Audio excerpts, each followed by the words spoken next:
Let a small steel ball fall onto ordinary metal. It stops after only a few bounces. A piece of metallic glass was added to the surface. Let's see the difference. See? What a huge difference. You can see that the steel ball loses only a little height each time it bounces. The reason is the addition of a layer of metallic glass. Ordinary metal on all-fueled vehicles can't bounce a few times at all. Metallic glass, which is to say, amorphous metal, also known as an atomic trampoline. Its structure is disordered at the atomic scale. Ordinary metal atoms are all the same size. Atoms are arranged in an orderly manner, forming a lattice, which is the common static metal. By creating metal alloys with atoms of different sizes, atoms will then stack in a disordered manner, forming amorphous metal. Although it's not transparent, it can be obtained by directly cooling from a liquid state. And just like ordinary glass, the atoms are also randomly arranged. So it's called metallic glass. It has certain toughness and rigidity, and its strength is higher than steel, and it doesn't break easily like glass. Since it's so good, can we make more to play with? It only requires high purity zirconium foil. A titanium copper alloy can be used to make it. Is it that urgent? It's not too complicated. The key is the foil inside. This stuff is poisonous. Its dust and fumes cannot be inhaled even a little bit. This means the product cannot be polished, cannot be cut, and cannot be processed. Using this ordinary furnace to smelt it is absolutely not advisable. I searched it up. There is this vacuum arc melting furnace. Its gun type is sealed. It can well avoid dust and steam. You can get it for less than 80,000. I waited several months before it was delivered.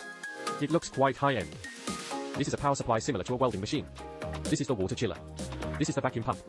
This chunk is the main body of the melting furnace. Also prepare a pressure vessel for protection. Let's open it and see what's inside. Wow, this copper crucible is quite beautiful. A mold was also customized in the middle. Very important. The mold is divided into left and right halves. The center has a diameter of 14 millimeters. A 3.5 millimeters thick circular cavity. Open the suction casting valve. Then the molten metal can be sucked into the mold for cooling and shaping. Shaping directly like this can avoid subsequent grinding and processing, making it safer. Put the electronic scale into the fume hood. Start weighing the raw materials. First weigh the skin metal, which is difficult to handle. Be gentle when heating. It's not good to get dust out. Weigh about 1.34 grams. If doing an experiment, one portion is definitely not enough. Need to prepare more. If there's a mistake halfway, you can start over immediately. Continue weighing. Zirconium, titanium, copper, nickel are heavy metals. The weight of each metal must be precisely controlled. Just a little bit of weight. Reduce the size of the original particles. Let's see if it works. Just right. The same as before. Prepare several portions of each metal. Put the equipment in the fume hood. Prepare to start adding zirconium gold lock to the crucible. Skin metal. Titanium metal. Copper metal. Nickel metal is added. Add a little titanium metal to the adjacent crucible. Close the lid. Fasten the clasps tightly. Turn on the vacuum pump. Evacuate all the air inside. After observing that the pressure gauge stops dropping, turn off the vacuum pump. Open the valve. Introduce compressed gas. You can see the needle go back up until it's around 0. Close the compressed gas. Evacuate again. Repeat this process 3 times. Then you can close the compressed gas valve and the vacuum pump. Now the entire setup is filled with inert gas. Now turn on the power. Step on this pedal to start. Put on your goggles. Let's begin. First, throw away the titanium metal from the crucible. This step is very important. It can help remove residual moisture in the chamber, carbon dioxide and oxygen, to prevent them from reacting with the metallic glass. Now, we can start melting all the metals. Although the skin technology is terrible, but it's sealed inside, so there's nothing to be afraid of. Why is there so much smoke? No, I'll ignore it for now. Anyway, it's sealed. Looks like it's almost done. It's basically melted. Let it go, let it go. How am I doing? Sound of frustration. Use the built-in tool to flip it over and see. The manufacturer said this thing is very good. It's not that good, though. It didn't flip over. It's really difficult. It took 5 minutes just to flip it. Can you imagine that? Continue to explore. Okay. Let it cool down. It's been cooling for about a minute, almost ready. The valve can only be opened after all the internal dust has been vacuumed out. Introduce air to balance the pressure. Let's open it and see how it is. Not bad. Open the protective cover. It's safe now. Want to take it out and have a good look. This side isn't very flat. Let's flip it over. This side is better. They all saw hits, not large bumps. It's still loving a small steel ball. Test it out. Did it work or not? Yep. The elasticity is quite good. The main problem is it's not a flat surface right now. It'll fly away with 1 bounce. Since it can bounce, that means the whole process is correct. Made a total of 6 lumps. See? They can all make a small steel ball bounce. The next step is to make it flat. Just like before.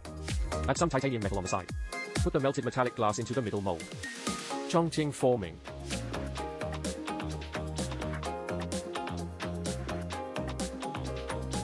Feels about right. Gonna open the suction casting valve. Suck the fused metal into the mold. Why do I feel like it didn't suck in much? There's a big blob on top. See that? There's so much left in the crucible too. Let's knock it out and see. Damn, it didn't fill the middle. It leaked out the bottom. The third time is like this. Fortunately, there are 3 more pieces to test.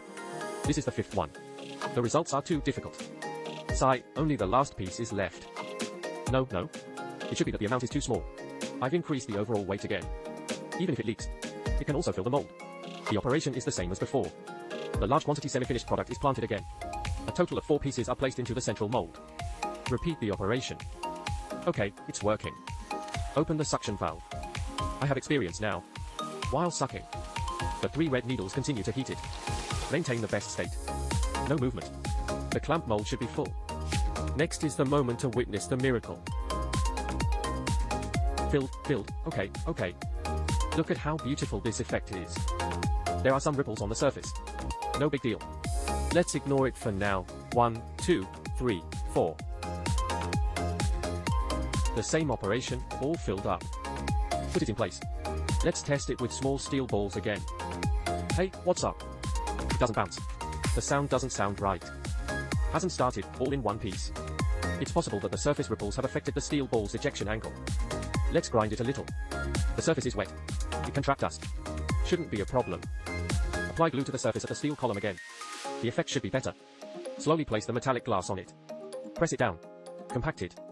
Rub it a little more. There shouldn't be any air bubbles on the glued surface. After cleaning, then put on a long acrylic tube. It's like the experiment of opening the tube. Don't know if it will work. Put it in. Whoa, oh. It worked.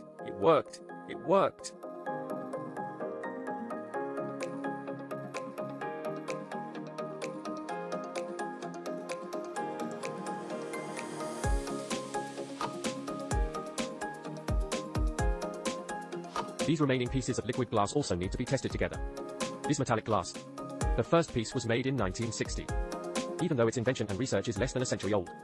However, due to its outstanding performance, it has been widely used in military industry, aerospace, information electronics, catalysis, and other high-tech fields.